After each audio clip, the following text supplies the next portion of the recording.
এই যে ice cream factory করছেন এইভাবে, এটা কি অবৈধ না বৈধ বলেন আপনি? অবৈধ, এর মধ্যে যেহেতু আপনার অবৈধ। এটা আপনার বাচ্চা খায়? আমরা সবাই আপনার বাচ্চা, আচ্ছা আপনার বাচ্চা যদি খায়, আপনি তো মনে হয় না আপনার বাচ্চা খায়। দেখেন তো আপনি কিভাবে বলতেছেন এগুলো যে কেউ যদি এইভাবে আইসক্রিম টকটক করে বানায় বিভিন্ন জায়গায় ছেড়ে দিচ্ছেন বা এই টমটম আকারে ছেড়ে দিচ্ছেন গ্রামগঞ্জে, অনেকে খেয়ে জন্ডিস থেকে শুরু করে অনেক বড় বড় পেটে পিলাতে ভুগতে পারে। কোনো কাগজপত্র নেননি, চকবার বানিয়ে রাখছেন এটা? না, আমরা স্পেশাল চকবার লিখে ফেলছেন এটাই?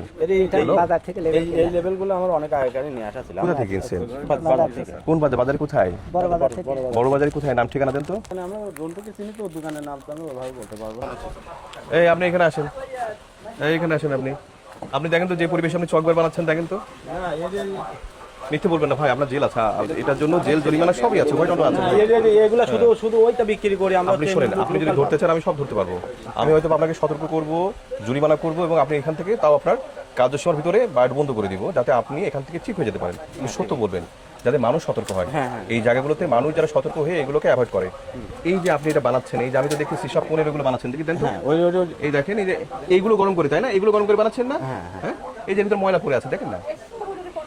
হ্যাঁ, এটা যদি ময়লা পড়ে, এখানে দেখেন একটা ময়লা জায়গা, ঝুল আছে উপরে, দেখেন ঝুল টুল দেখেন।